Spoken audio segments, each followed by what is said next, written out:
तो आज की क्लास में हम लोग वेलेंस बैंड थ्योरी ये एक कॉन्सेप्ट है जिसे पढ़ना है। लास्ट क्लास में मैंने आपको पूरा का पूरा VSEPR थ्योरी पढ़ाया, साथ में उसके मैंने हाइब्रिडाइजेशन पढ़ाया। हाइब्रिडाइजेशन कितने प्रकार का होता है ये भी पढ़ाया होगा, और हाइब्रिडाइजेशन किस प्रकार से निकालते हैं इसको भी सॉल्व करना सिखाया होगा। आज की क्लास में जो कि हमारा लेक्चर नंबर 12 है, उसके अंदर मैं आपको valence band theory that is VBT, दो ही थ्योरी रह गई है अब आपको पढ़ने को। एक है वेलेंस बैंड थ्योरी और दूसरी है मॉलिक्यूलर ऑर्बिटल थ्योरी। तो आज की क्लास में हम लोग VBT को खत्म करेंगे and next class will read MOT को, right. VBT valence band theory. According to this theory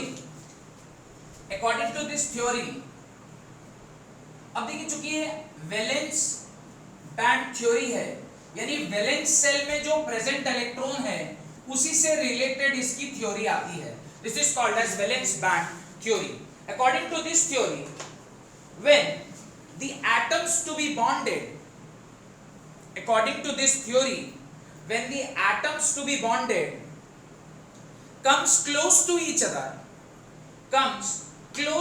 other, there is an interaction between the atomic orbitals. There is an interaction between the atomic orbitals of valence shell. There is an interaction of there is an interaction between the atomic orbitals of valence shell. Full stop. This theory governing this overlapping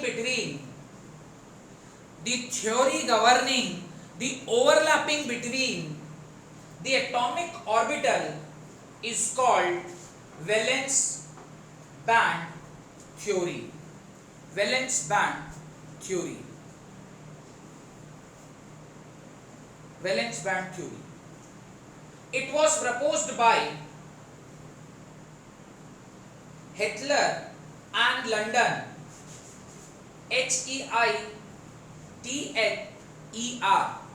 Hitler and London, LONDON, in 1927, and further improved by Pauling and Slater, PAULING, Pauling and Slater, in 1931. Valence bond theory जो है वो आपकी एक ऐसी theory है जिसको हम लोग प्यार से ओवरलैपिंग थ्योरी भी बोलते हैं। मेरे से एक छोटी सी गलती हो गई है कि बार बार मेरे मुंह से बैंड निकल रहा है, ये एक्चुअली बॉन्ड है क्योंकि बॉन्ड बनने की थ्योरी है ना, तो गलती से बैंड निकल गया था, बॉन्ड होगा valence bond theory, right. Note डालकर कुछ बातें लिखें। अच्छा, ये जो एक्सटेंट ऑफ ओवरलैपिंग आपने हाइब्रिडाइजेशन में देखा, दो ऑर्बिटल्स आपस में क्या कर रहे थे, ओवरलैप कर रहे थे। ये जो एक्सटेंट ऑफ ओवरलैपिंग है यही इस थ्योरी से हमें समझ में आता है। There are two types of overlapping. एक होता है head on overlapping. Head on overlapping मतलब सामने से एक दूसरे के साथ ढांप करके जुड़ना, जो हेड ऑन ओवरलैपिंग है। और एक होता है साइडवेज ओवरलैपिंग। साइडवेज ओवरलैपिंग जाने, मैंने बताया था कि PZ वो ऐसे साइडवेज ओवरलैपिंग करते हैं। तो दो तरह से ओवरलैपिंग होती है। नोट डालकर लिखें, as electrons are moving in wave form. Note डालकर लिखें दो बातें, as electrons are moving in wave form given by Schrodinger. ध्यान होगा आपको, एटॉमिक स्ट्रक्चर में श्रोडिंगर ने अपना श्रोडिंगर वेव इक्वेशन दिया था, d square psi by dx square plus d square psi by dy square plus d square psi by dz square plus 8 times pi square m by h square e minus v into psi is equal to 0। ये जो equation Schrodinger ने दिया था, और उसी के solution को हम लोगों ने principal quantum number, azimuthal quantum number, spin quantum number, magnetic quantum number, इस प्रकार से हमने देखा था। वहीं से हमें इसके शेप्स के बारे में पता चला था, और आपको मैंने बताया था what is the physical significance of psi। psi has no physical significance, whereas psi square is the probability density। और ऑर्बिटल का कॉन्सेप्ट पहली बार जब हमें पता चला था तो वो किससे पता चला था, श्रोडिंगर के सॉल्यूशन से पता चला था। जब वो कॉन्सेप्ट हम लोग पढ़ रहे थे तो मैंने आपसे कहा था कि जब कभी भी कोई वेव आपस में इंटरैक्ट करता है तो there are two possibilities, either the wave can interact in a constructive manner. Constructive manner का मतलब होता है कंस्ट्रक्टिव इंटरफेरेंस होगा। कंस्ट्रक्टिव इंटरफेरेंस होगा तो जो आपका रिजल्टेंट है वो किस प्रकार का आएगा, वो इन दोनों का समेशन होगा, जहां पर ये प्लस और ये माइनस, यानी प्लस और प्लस का जब इंटरफेरेंस होता है तो क्या मिलता है, प्लस मिलता है। माइनस और माइनस का इंटरफेरेंस होता है तो क्या मिलता है, माइनस मिलता है। अगर ये भी A है, दिस इज B, तो जो नेट रिजल्टेंट आएगा वो क्या आएगा, A प्लस B के बराबर आएगा। This is the interference, that is constructive interference. Constructive interference, ठीक उसी के उस पॉइंट के नीचे आप वहां पर लिख लीजिए, this is constructive interference. Constructive interference, वो पॉइंट कहां तक लिखे हैं बताइए, गिवन बाय श्रोडिंगर, वहां पे एक लाइन ऐड करके तब लिखिएगा, उसमें कंटिन्यूएशन में थोड़ा सा और है। The wave can have either positive और नेगेटिव फेज, उसी में लिख लीजिए Schrodinger comma the wave can have either positive और नेगेटिव फेज। तो wave can have either positive और नेगेटिव फेज, मेरे ख्याल से वो बात आपको यहां पर समझ में आ गई कि पॉजिटिव और नेगेटिव फेज हम किसे कहते हैं। कंस्ट्रक्टिव इंटरफेरेंस अगर आपने बना लिया है तो अभी डिस्ट्रक्टिव इंटरफेरेंस बताता हूं। ये कंस्ट्रक्टिव इंटरफेरेंस बना लीजिए, this is the example of constructive interference. This is the example of constructive interference. और कंस्ट्रक्टिव इंटरफेरेंस से जो ओवरलैपिंग होता है वो ऑलवेज अ बेटर ओवरलैपिंग होता है, whereas डिस्ट्रक्टिव इंटरफेरेंस से जो ओवरलैपिंग होता है वो नेगेटिव ओवरलैपिंग होता है, जिससे कोई फायदा नहीं होता, उसमें बॉन्डिंग होने के सवाल नहीं होते, एनर्जी इंक्रीज कर जाती है, और कंस्ट्रक्टिव में एनर्जी डिक्रीज कर जाती है। एनर्जी का डिक्रीज होना मतलब स्टेबिलिटी, एनर्जी का इंक्रीज करना मतलब अनस्टेबिलिटी। ये बात मेरे ख्याल से आपको समझ में आ गई होगी अगर आपने ये लिख लिया होगा। नेक्स्ट, डिस्ट्रक्टिव इंटरफेरेंस, सेकंड लिखिए उसके नीचे, ये डायग्राम बना लिया ना, right. Destructive interference, second is destructive interference. Destructive interference किसे कहते हैं, डिस्ट्रक्टिव इंटरफेरेंस जब ये सपोज करिए कोई ऑर्बिटल है या फेज है किसी वेव का, ये प्लस ये माइनस, इसके साथ आप ऐड कर रहे हो एक दूसरे फेज को जहां ये माइनस है और ये प्लस है, इन दोनों को जब आप इज इक्वल टू करोगे तो अगर ये A है और ये B है तो यहां पर जो आपको मिलेगा वो क्या मिलेगा, A minus B, this is A minus B। और अगर मैं इसे भी A बोलता हूं और इसे भी B बोलता हूं तो यहां पे क्या मिलेगा आपको, अगेन A माइनस B मिलेगा। तो इस प्रकार से A माइनस B और A माइनस B ये आपको डिस्ट्रक्टिव इंटरफेरेंस से मिलेगा। जहां कहीं भी ऑर्बिटल्स की डिस्ट्रक्टिव इंटरफेरेंस होगी वहां पर उसकी एनर्जी क्या कर जाती है, बढ़ जाती है, और जिस भी सिस्टम की एनर्जी बढ़ी होगी उसकी स्टेबिलिटी क्या हो जाती है, डिक्रीज कर जाती है। ये ध्यान रखना है। In case of destructive interference energy increases and the system become unstable, whereas जब कंस्ट्रक्टिव हुआ था तो आपको क्या लिखना है, energy will decrease and system will become stable. ये चीज आपको ध्यान होना चाहिए। डन। उसके नीचे सेकंड पॉइंट, नोट का second point, orbital overlapping concept. Second point है orbital overlapping concept. According to this concept, partial merging of atomic orbital, partial merging, मर्ज करना, एक ऑर्बिटल दूसरे ऑर्बिटल में क्या कर जा रहा है, मर्ज कर जा रहा है। Partial merging of atomic orbital is called overlapping of orbital, is called overlapping of orbital. उसे ही हम क्या कहते हैं, ओवरलैपिंग ऑफ ऑर्बिटल कहते हैं। Got it, full stop. It results in pairing of electron, it results in pairing of electron, it results in pairing of electron present in the valence shell, pairing of electron present in the valence shell having opposite spin, क्योंकि एक orbital में दो electron अगर रहेंगे तो किस spin के रहेंगे, अपोजिट स्पिन के। किसने कहा था, स्पिन नहीं, नहीं, Hund's rule, Hund's maximum multiplicity rule, क्या कहता है, सेम टाइप का एक साथ और फिर दूसरा वाला पेयरिंग होती है, और एक डब्बे में हमेशा दो ऐसे इलेक्ट्रॉन रहेंगे जिसका मैग्नेटिक स्पिन क्या होना चाहिए, अपोजिट नेचर का होना चाहिए। नेक्स्ट आगे लिखें फुल स्टॉप डाल के, the strength of covalent bond, the strength of covalent bond, point number 3, the strength of covalent bond is decided on the basis of extent of overlapping, जिसका जिक्र अभी थोड़ी देर पहले मैंने किया था कि जिसका एक्सटेंट ऑफ ओवरलैपिंग ज्यादा होगा उसका बॉन्ड स्ट्रेंथ भी क्या होगा, ज्यादा, और जिसका बॉन्ड स्ट्रेंथ ज्यादा उसका बॉन्ड लेंथ कम। ये आपको ऐसे भी ध्यान रखना चाहिए, ये जनरल पॉइंट है। एक्सटेंट ऑफ ओवरलैपिंग ज्यादा, एक्सटेंट ऑफ ओवरलैपिंग ज्यादा मतलब स्ट्रेंथ ऑफ बॉन्ड ज्यादा, स्ट्रेंथ ऑफ बॉन्ड ज्यादा मतलब bond length come. Extent of overlapping जहां जहां ज्यादा होता है उसका कोवेलेंट कैरेक्टरिस्टिक ज्यादा होता है। एक एडिशनल पॉइंट बोल रहा हूं, क्या बोल रहा हूं, क्या बोल रहा हूं, एक्सटेंट ऑफ ओवरलैपिंग ज्यादा मतलब कोवेलेंट कैरेक्टरिस्टिक्स क्या कर जाता है, इंक्रीज कर जाता है।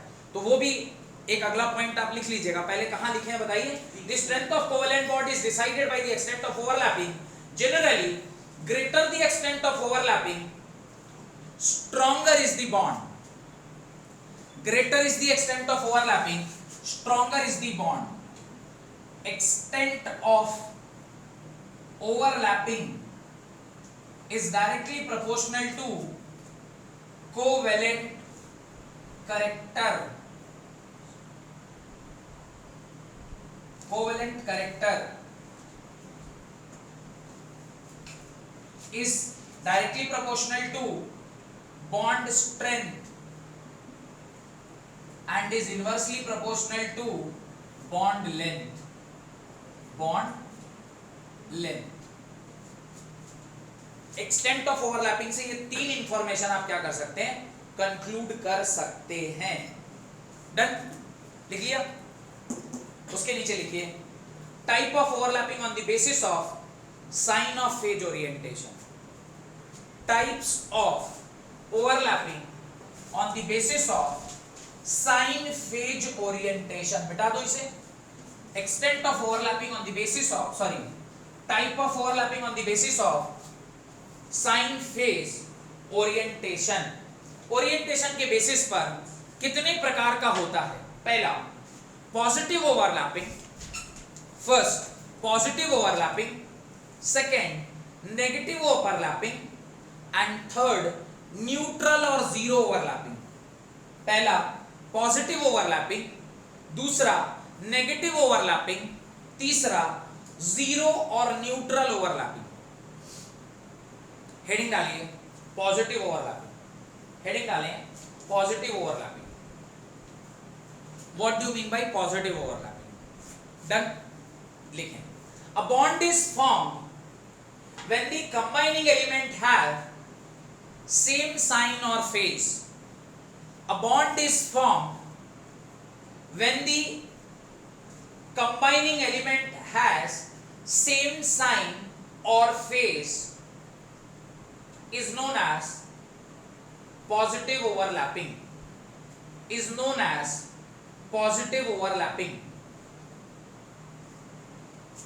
ध्यान से देखिए, पहला एस ओवरलैपिंग,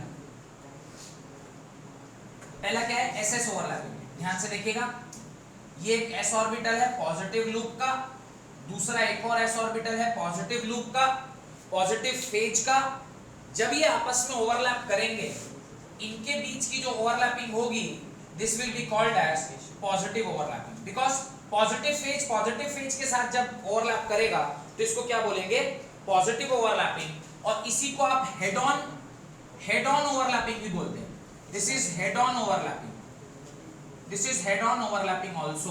तो साथ साथ हेड ऑन है कि नहीं है वो भी हम लोग देख लेते हैं। सेकेंड पीएक्स ओवरलैपिंग, सेकेंड क्या लिख रहा हूं, px overlapping. Second is px overlapping. अब पीएक्स ओवरलैपिंग हो रहा है ध्यान दीजिएगा यहां पर x लिख रहा हूं, जरूरी नहीं कि सिर्फ x ही ऐसे ओवरलैप करता है, even y and z also does this type of overlapping। ये जो ओवरलैपिंग हो रही है, चूंकि ये x डायरेक्शनल में है, इसलिए इसका क्या नाम दिया गया, x x। y y में भी संभव था और z z में भी संभव था, तो ये px ओवरलैपिंग है। This is positive, this is negative, and this is positive, this is negative. Positive positive overlap किया तो ये कौन सा ओवरलैपिंग है, positive overlapping. This is positive overlapping. और पॉजिटिव ओवरलैपिंग जहां कहीं भी होता है वो सेम फेज में होता है। ये भी क्या कहलाएगा, head on overlapping. This is also called as head on overlapping. Head on मतलब एक्सियल डायरेक्शन में, दोनों फ्रंट से आके टकरा गए, उसे ही हम हेड ऑन ओवरलैपिंग कहते हैं। Next third, py overlapping. py overlapping. py overlapping कैसे होगा, तो शायद अभी थोड़ी देर पहले मैंने दिखाया भी था आपको। ये अगर मेरा py है और एक और py ऐसे है, ये जो साइडवेज ओवरलैपिंग होता है, आपको ध्यान है, इसीलिए मैंने क्या किया था, एक ब्लू से ऊपर भी लाइन बनाया था और नीचे भी, क्योंकि ये ओवरलैपिंग जो हो रहा है वो ऊपर भी हो रहा है और नीचे भी। This is plus, this is plus, this is minus, this is minus, as both are plus and both are minus. तो ये जो टाइप ऑफ ओवरलैपिंग होता है इसको क्या बोलते हैं, साइडवेज ओवरलैपिंग। इसको क्या बोलते हैं, sideways overlapping. This is called as sideways overlapping. इसे साइडवेज ओवरलैपिंग कहते हैं। एंड फोर्थ इज, इसमें से हेड ऑन क्यों नहीं, ये अगर इधर से आ जाता तो हेड ऑन ही होता, साइड से आया तो हो सकता है। मैंने बोला ना, यहाँ px लिखा है, py भी लिखते तो py का होगा, हेड ऑन होगा। सामने से आएंगे तो हेड ऑन होगा, साइड से आएंगे तो साइडवेज होगा। अभी करके दिखाता हूँ, एक मिनट बस रुक जाओ, अभी करके दिखाता हूँ। pz ओवरलैपिंग, pz ओवरलैपिंग,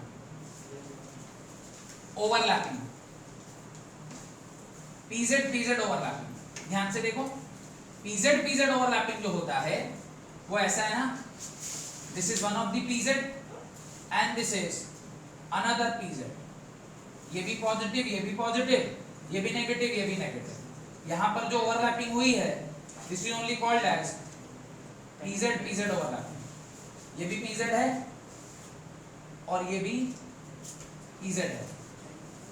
तो एक और परिभाषा यहां पर आती है साइडवेज और हेड ऑन का, when the axial line is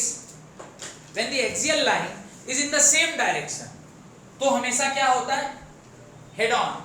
जब एक्सियल लाइंस आर पैरेलल तब क्या होता है, साइडवेज ओवरलैपिंग होता है। ये बात बहुत ही महत्वपूर्ण है, इसको ध्यान रखिएगा। जब axial line are in the same direction तो वहां पे क्या होता है, हेड ऑन ओवरलैपिंग। वेरएज ऐसा कुछ होगा तो वहां पे क्या होगा, साइडवेज ओवरलैपिंग होगी। और एक और ओवरलैपिंग है, दैट इज एसपी ओवरलैपिंग। वो भी मुझे बनाना है, तो मेरे को एक थोड़ा सा जगह चाहिए। अगर पहला वाला बना लिया हो तो मैं वहां पे आपको पांचवा केस दिखा देता हूं। That is sp overlapping, that is sp overlapping. ध्यान से देखिएगा, एसपी ओवरलैपिंग ऐसा होता है, this is s and this is P। ये नेगेटिव, ये पॉजिटिव, ये positive, positive positive same sign वाला जब भी इंटरैक्ट करेगा तो हेड ऑन। हेड ऑन याद रखिएगा हमेशा कौन सा बॉन्ड बनाता है, सिग्मा। वेयर साइडवेज वाला हमेशा कौन सा बॉन्ड बनाता है, पाई। ये भी कुछ याद रखने वाली चीज है। हेड ऑन स्ट्रॉन्ग बॉन्ड होता है, स्ट्रॉन्ग बॉन्ड होने के कारण जो ओवरलैपिंग हो रही है वो यूनिडायरेक्शनल है, तो एक्सटेंट ऑफ ओवरलैपिंग ज्यादा है। एक्सटेंट ऑफ ओवरलैपिंग ज्यादा है तो सिग्मा फॉर्मेशन होगा और उसका बॉन्ड स्ट्रेंथ बहुत ज्यादा होगा। वेयर साइडवेज ओवरलैपिंग जब भी होता है उसका स्ट्रेंथ हमेशा क्या रहता है, वीक रहता है। ये बात आपको समझ में आनी चाहिए। डन, ये पांचों लिख लिया आपने बोर्ड पर, अपनी कॉपी पर। चलिए जल्दी जल्दी लिखिए। उसके नीचे एक छोटा सा पॉइंट लिखिएगा, जल्दी से डायग्राम बना लीजिए पांचों केस का। Extent of overlapping, sideways overlapping is always a weaker bond and head on overlapping is always a stronger bond. Head on overlapping strength is always greater than head on overlapping strength is always greater than sideways overlapping. Head-on overlapping strength is always greater than sideways overlapping. Point number 2, head-on overlapping forms sigma bond. Head-on overlapping forms, point number 2, head-on overlapping forms sigma bond, whereas sideways overlapping forms pi bond. मेरे ख्याल से जो hybridisation में कहानी सुना रहा था sideways overlapping, अभी मेरे ख्याल से आपको क्लियर हो गया होगा। आगे बढ़ने से पहले मैं चाहता हूं कि आप लोग समझें कि दो पर्टिकुलर एलिमेंट के बीच में 4 बॉन्ड क्यों नहीं बनते। इसके लिए मुझे 6 लोगों की आवश्यकता पड़ेगी। तो मैं चाहता हूं कि 6 लोग इधर आइए, 1 2 3 लोग इधर आइए, और एक तो मैं ही हूं, यानी 2 और आ जाइए। आप आइए और आप आइए इधर इस साइड है, आप इधर ही खड़े रहिए। मैं जैसे जैसे बोलता हूँ ऐसे वैसे देखना कहाँ आया। हाँ, अभी आप इधर खड़े रहिए। एक, हाँ, आप इधर आइए, आप यहाँ खड़े रहिए, पर स्क्रीन में आने चाहिए सब लोग। आप इधर, ठीक है, आप लोग इधर आइए, आ जाइए। हाँ, आप यहाँ खड़े रहिए, आप उसके आगे, हाँ, और आप इसके आगे, इधर, ठीक है। मैं जरा सा कैमरे को पीछे कर लेता हूँ इन ऑर्डर कि ये पूरा दृश्य मैं कैप्चर कर सकूँ, ठीक है। मैं पूरा दृश्य कैप्चर करने के लिए इसे ऐसा कर देता हूँ। अब जरा ध्यान से देखिएगा, सबको समझ में आ जाएगा। आप यहाँ खड़े हो जाइए, ठीक है, थोड़ा और इधर आए, हाँ, आप और यहाँ बीच में आइए, आप उनके बीच में, ठीक है। और इस तरफ मैं भी थोड़ा सा यहाँ पे खड़ा हो जाता हूँ। Am I visible? अच्छा, अब देखिए, ये जो है ना, ये है px, आप हैं py, आप हैं pz, मैं हूं px, ये है py और ये है pz। अब px वाला कैसे होगा?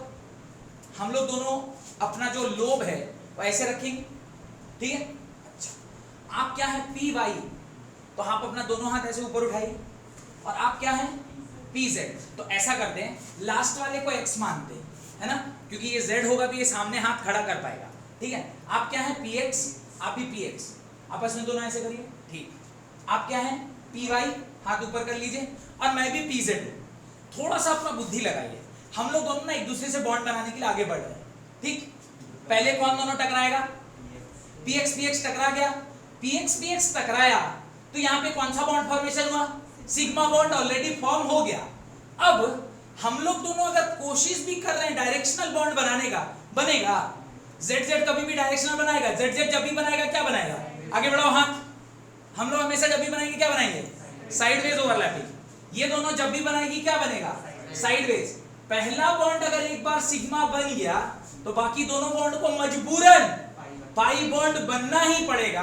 क्यों? क्योंकि पहला बॉन्ड ऑलरेडी सिग्मा बन चुका। पहला बॉन्ड सिग्मा बन गया तो सेकंड बॉन्ड जो बनेगा वो कैसे बनेगा? Sideways overlapping. और इधर भी क्या बनेगा? Sideways overlapping. अभी समझ में आया? अच्छा, अब क्या संभव है कि इसके बीच में चौथा बॉन्ड बने? चौथा बॉन्ड बनने की संभावना यहाँ पे क्या हो जाती है? कैंसल, क्योंकि 3 ही ऑर्बिटल है। एक ऑर्बिटल अगर सिग्मा बना लिया तो बाकी लोग मजबूरन क्या बनाएंगे? साइडवेज ओवरलैपिंग बनाएंगे। साइडवेज से कौन सा बॉन्ड बनता है? Pi bond. एक सिग्मा के बाद हमेशा 2 क्या बनेगा? पाई बॉन्ड ही बनता है। ये बात समझ में आ गई? क्लियर? 4 बॉन्ड इसलिए संभव नहीं होते, पहली बात। दूसरी बात, पहला p ऑर्बिटल हमेशा सिग्मा में जाता है और बाकी के दोनों पाई में जाते हैं। क्लियर? चलिए अपने अपने जगह पे चलिए। होप कि ये कॉन्सेप्ट आपको क्लियरली समझ में आ गया होगा। ये समझ में आया कि क्यों पहला बॉन्ड सिग्मा बनता है और दूसरा बॉन्ड पाई बॉन्ड बनता है? ये मेरे ख्याल से समझ में आपको आ गया होगा। डन? क्लियर है? चलिए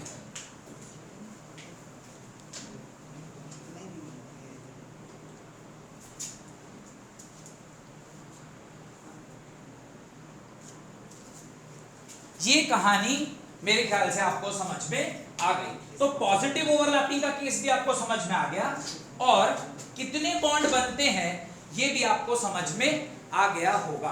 अब जो चीज आपको नहीं, वो और कितने टाइप के बॉन्ड रह गए? 2 टाइप के और ओवरलैपिंग रह गई। पहला लिखिए नेगेटिव ओवरलैपिंग, सेकंड लिखिए नेगेटिव ओवरलैपिंग। अब पॉजिटिव ओवरलैपिंग पूरा मिटा रहा हूं, ठीक है? अच्छा, पॉजिटिव ओवरलैपिंग मैं क्यों मिटाऊं? मैं मिटाऊंगा ना, मेरा तो ऐसे ही काम चल जाएगा। आप लोग मिटाइए, फिर से लिखिए, मैं तो इधर ही काम चला लूंगा। नेगेटिव ओवरलैपिंग, नेगेटिव ओवरलैपिंग में आप लोगों को तो वापस से पूरा बनाना पड़ेगा। पहले डेफिनेशन लिखिए, right? A bond is formed when, a bond is formed when the combining orbital have different phase, the combining orbital have different phase and sign of orientation, and the sign of orientation, this is known as negative overlapping. This is known as negative overlapping. This is known as negative overlapping. मेरा तो बन गया, आप लोगों को वापस बनाना पड़ेगा। पहला वाला बनाना होगा। हाँ, पहला वाला मैं बना देता हूँ, ये बीच में बना देता हूँ फर्स्ट केस, ये फिफ्थ केस है। एसएस में ये एस पॉजिटिव के साथ, दूसरा एस नेगेटिव के साथ, और एसएस ओवरलैपिंग में ये क्या हो जाएगा? SS overlapping.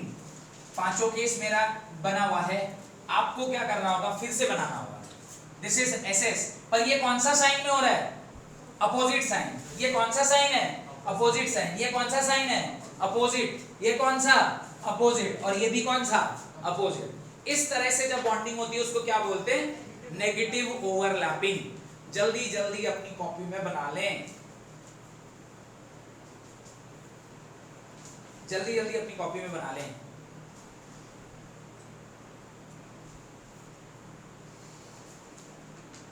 भैया डी का तो दो कभी भी ओवरलैप नहीं ना कर सकता है। डी ऑर्बिटल का एक भी एग्जांपल नहीं दिया है, एक एग्जांपल दे दूंगा सो दैट कि आपको पता चले कि डी भी, there are 3 types of pi bond, p pi, d pi and d pi. Chocolate का नाम है।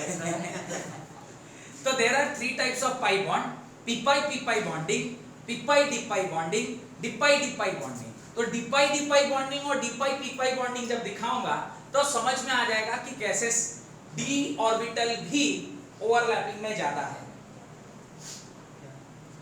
ये ज्यादा अच्छा आपको बताऊंगा जब मैं एमओटी पढ़ाऊंगा। एमओटी में anti bonding orbital and bonding orbital का कॉन्सेप्ट आता है, वहां पे वो डी ऑर्बिटल वाला आपको दिखा दें। ठीक है, यहां तक लिख लिया सबने?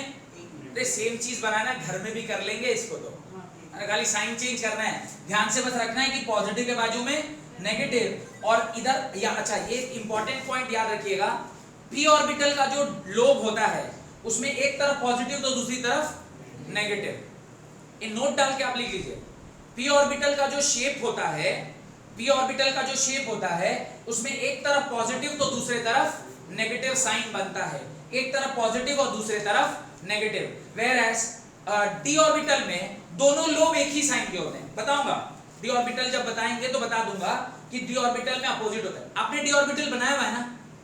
आज ही की क्लास में बनाया है, वहां जाइए एक बार, मिटा दूंगा ये जो बोर्ड पर बनाया है। अच्छा, डी ऑर्बिटल में एक बार जाइए, डी ऑर्बिटल का एक ही शेप दिखा रहा हूं, देखिए ध्यान से, डी ऑर्बिटल का एक शेप दिखा रहा हूं, px py।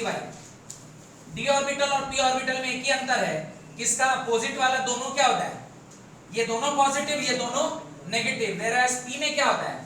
एक ही लोब का एक पॉजिटिव और एक नेगेटिव। अगर कोई पूछ ले what is the difference between p orbital and d orbital with respect to sign, तो क्या लिखिएगा? p ऑर्बिटल में ऊपर वाला लोब पॉजिटिव तो नीचे वाला, यानी opposite lobe are of different sign, whereas in d orbital opposite lobe are of same sign. तो ये नोट डाल के इस बात को लिख दीजिए, नोट डाल के इस बात को लिखिए। डायग्राम बनाने के बाद इन केस ऑफ, बना लेंगे ना पांचों केस? बना लिए ना? लिखिए, इन case of p orbital, in case of p orbital the opposite lobes have different sign, the opposite lobes have different sign whereas in d orbital the opposite lobes have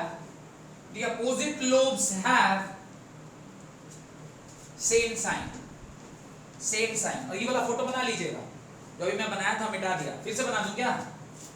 ये बना लीजिएगा उसके नीचे, ताकि आपको पता चले क्या बोल रहा हूं मैं। अगर ये पॉजिटिव है तो ये भी पॉजिटिव, ये नेगेटिव है तो ये भी नेगेटिव। वेयरएज p ऑर्बिटल में अगर देखा जाए तो कैसे होता है, ये पॉजिटिव तो ये negative. This is p orbital and this is d orbital. Got it? चलिए, थर्ड टाइप जीरो ओवरलैपिंग। ये दोनों ऑर्बिटल बना लिए। Next and the last type is zero overlapping. Zero overlapping क्या होता है? ऐसा कोई भी ओवरलैपिंग जिसमें एक तरफ पॉजिटिव नेगेटिव हो, यानी एक तरफ कंस्ट्रक्टिव इंटरफेरेंस हो रहा हो और एक तरफ डिस्ट्रक्टिव। एक एग्जांपल दिखाता हूं, आपको क्लियर हो जाएगा कि मैं क्या कहना चाहता हूं। देखिए, ये मेरा s ऑर्बिटल है, ये क्या है? s ऑर्बिटल, और ये पॉजिटिव है। इसकी ओवरलैपिंग मैं करा रहा हूं एक p ऑर्बिटल के साथ। किसके साथ करा रहा हूं? एक p ऑर्बिटल के साथ। एक p ऑर्बिटल के साथ इसकी ओवरलैपिंग करा रहा हूं। थोड़ा ज्यादा भूल गया। एक p ऑर्बिटल के साथ इसकी ओवरलैपिंग करा रहा हूं। ध्यान से देखिए, ये पॉजिटिव, ये नेगेटिव। एक ओवरलैपिंग यहां हुआ कंस्ट्रक्टिव, एक ओवरलैपिंग यहां हुआ डिस्ट्रक्टिव, यानी ये पॉजिटिव ओवरलैपिंग और एक नेगेटिव। एक साथ s और p जब इस प्रकार से ओवरलैपिंग करेंगे तो ये क्या हो जाएगा? Zero overlapping. Overall the result will be zero. इससे कोई बॉन्ड फॉर्मेशन होता नहीं। बॉन्ड दो ही तरीके से फॉर्म होता है, चाहे सिग्मा नहीं तो पाई। ऐसा कुछ होगा तो इसको न्यूट्रल या जीरो ओवरलैपिंग या नो बॉन्ड फॉर्मेशन ओवरलैपिंग बोलते हैं। लिखिए, अ bond is formed when combining orbital have both the sign, when the combining orbital have both the sign overlapping with each other. In this, no overlapping takes place. In this, no overlapping takes place. और इसका next result क्या होगा? Zero bonding, no bond formation. तो overlapping तो हो रही है, लेकिन बॉन्ड फॉर्मेशन का आंसर क्या होगा? No bond is form. No bond is form. एक और चीज देखिए, दूसरा एग्जांपल। अभी देखिए, ये क्या है? py है और दिस इज py, और मैं इसको px के साथ ओवरलैपिंग करा रहा हूं। This is px and this is py। px और py की जब मैं ओवरलैपिंग करा रहा हूं, ध्यान से देखिएगा, px और py की overlapping, this is positive, this is negative, this is positive, this is negative. क्योंकि इंटरैक्शन का जो जगह है वो क्या है? ऐसी जगह पर है जहां पर इलेक्ट्रॉन है ही नहीं। नोडल पॉइंट पर चूंकि इलेक्ट्रॉन नहीं है, तो इलेक्ट्रॉन जब आपस में एक दूसरे के ऊपर ओवरलैप नहीं किए, अपोजिट स्पिन में नहीं आए, तो बॉन्ड फॉर्मेशन नहीं होगा। तो इस तरह इस जगह पर भी क्या होगा? No bond is form. No bond is form. और चूंकि बॉन्ड फॉर्मेशन नहीं हो रहा है, तो this is also an example of zero overlapping और neutral overlapping. Done. Second classification, type of overlapping on the basis of directional property of bond. पहला classification on the basis of sign orientation, second classification on the basis of directional property of bond. Directional property के ऊपर आप देखते हैं कि किस प्रकार से बॉन्डिंग होती है। इसमें कुछ नया नहीं पढ़ाने जा रहा हूं, ऑलरेडी जो पढ़े हुए वही पढ़ेंगे। दो टाइप होता है, हेड ऑन ओवरलैपिंग है, साइडवेज ओवरलैपिंग। टाइप लिख लीजिए। पहला head on overlapping. Head on overlapping का दो नाम और है, लगे हां तो उसके नीचे लिख लीजिएगा। इसी को हम लोग एक्सियल ओवरलैपिंग भी बोलते हैं और इसी को हम लोग सिग्मा ओवरलैपिंग भी बोलते हैं। इसी को हम लोग सिग्मा बॉन्ड भी बोलते हैं। तो हेड ऑन ओवरलैपिंग के तीन नाम, head on overlapping, axial overlapping, sigma overlapping, sigma bond formation, ये सब एक ही चीज है। Second sideways overlapping, second sideways overlapping. Second sideways overlapping, sideways overlapping को क्या बोलते हैं? Pi bond. Sideways overlapping is known as pi bond. ये कोई नई चीज बता रहा हूं क्या? ये तो आपको पता है। चलिए, अगर आपको पता है तो सिर्फ डेफिनेशन और उसके डायग्राम बनाने हैं, और ये जो वीबीटी है ये भी आपका क्या हो जाएगा? खत्म हो जाएगा। चलिए लिखिए, it is defined as the result of end to end overlapping. किसका डेफिनेशन लिख रहे हैं? हेड ऑन का, right. It is defined as the result of end to end overlapping. End to end मतलब head on, end to end का मतलब होता है head on overlapping. Head on overlapping of bonding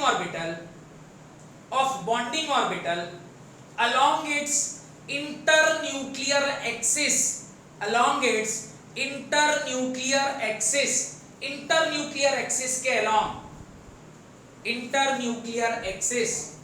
इसके तीन ही एग्जांपल हैं, SS overlapping, SP overlapping and PP overlapping. मैंने पहले भी बताया है, फिर से बना रहा हूं। ये S orbital when overlaps with S orbital, S orbital जब S ऑर्बिटल के साथ ओवरलैप करता है तो क्या बॉन्ड फॉर्मेशन होता है? Sigma. S orbital when overlaps with P orbital तो जो बॉन्ड फॉर्मेशन होता है उसको भी क्या बोलते हैं? सिग्मा। और P ऑर्बिटल जब एक दूसरे P ऑर्बिटल के साथ ओवरलैप करता है तो भी जो बॉन्ड फॉर्मेशन होता है उसको क्या बोलते हैं? सिग्मा। एक चीज याद रखिएगा, सिग्मा ऑफ PP का strength is always greater than sigma of SP का strength is always greater than sigma of SS। क्या इसका लॉजिक कोई मुझे बता पाएगा? क्योंकि एरिया वो आप बताया था ना, P जो होता है वो डायरेक्शनल नेचर का होता है। डायरेक्शनल नेचर होने की वजह से एक्सटेंट ऑफ ओवरलैपिंग बढ़ जाएगा, और एक्सटेंट ऑफ ओवरलैपिंग बढ़ेगा तो P की ओवरलैपिंग बेटर होती है S से। तो सबसे स्ट्रॉन्ग बॉन्ड का फॉर्मेशन होगा यहाँ पे, फिर यहाँ पे, और सबसे कम यहाँ पे। ये ऑर्डर है स्ट्रेंथ का ऑर्डर, यहाँ लिख लीजिएगा, पता चला बाद में पूछते सर काय का ऑर्डर लिखवाए थे आप? Order of strength, order of strength, order of strength. तीन ही प्रकार की बॉन्डिंग होती है हेड ऑन में। Done. Second, sideways overlapping. Second is sideways overlapping. भैया इसमें स्ट्रेंथ चेंज होगा या अलग होगा? किसमें? पाई बॉन्ड का इसमें स्ट्रेंथ, पाई बॉन्ड बराबर ही रहता है। पाई बॉन्ड का स्ट्रेंथ में कोई फर्क नहीं पड़ता, इसलिए पाई बॉन्ड का इक्वल एनर्जी रहता है। सिग्मा बॉन्ड में वेरी करता है, पाई बॉन्ड में वेरिएशन नहीं है। लिखे पाई बॉन्ड, सेकंड लिखे पाई बॉन्ड। ये डायग्राम समझ में आ रहा है तो ये लिख लिए सब लोग, right. Pi bond when the atomic orbital overlap, when the atomic orbital overlap in such a way that, when the atomic orbital overlap in such a way that their axis remains parallel to each other, their axis remains parallel to each other। याद आ रहा है अभी थोड़ी देर पहले जब मैंने sideways overlapping का example दिया था तो मैंने दोनों एक्सिस को क्या बताया था? पैरेलल बताया था। Parallel to each other and perpendicular to the internuclear axis, and perpendicular to the internuclear axis, internuclear axis के परपेंडिकुलर, और दोनों एक्सिस आपस में क्या होगा? पैरेलल होगा। उस तरह के बॉन्डिंग को आप क्या बोलते हैं? पाई बॉन्ड बोलते हैं। The bond so formed is known as pi bond. The bond so formed is known as pi bond. py overlapping, py overlapping जो थोड़ी देर पहले मैंने ऑलरेडी बना रखा था, आपने कॉपी में बना रखा है, ये वाला वापस से एक बार और बना लीजिए। This is py and second is pz overlapping. Sir मेरे मन में एक डाउट आ रहा है सर, मेरे मन में सर एक डाउट आ रहा है कि सर क्या ऑलवेज py pz ही साइडवेज ओवरलैपिंग करेंगे? नहीं सर, अगर x और x एक्सियली मीट कर रहे हैं तो py pz क्या होगा? साइडवेज करेगा। अगर y ये नीचे से y आया, ऊपर से y आया, y अगर पहले मिल गए, यहां सिग्मा बन गया, तो x और z क्या बनाएंगे? साइड पाई बॉन्ड बनाएंगे। अगर z से आप एक दूसरे के साथ आ रहे हैं, एक इधर से आ रहा है, एक इधर से आ रहा है, z से अगर आप पहले मिले तो जो पहला बना वो सिग्मा और जो दो बच गए वो पाई। तो यहाँ पे हमारा अजम्पशन क्या है? कि हमारा इंटरन्यूक्लियर एक्सिस कौन सा है, x के अलॉन्ग है। तब ना x x पहले मिल गया तो क्या बनाया, सिग्मा बनाया, y और z क्या बना रहे हैं, पाई बना रहे हैं।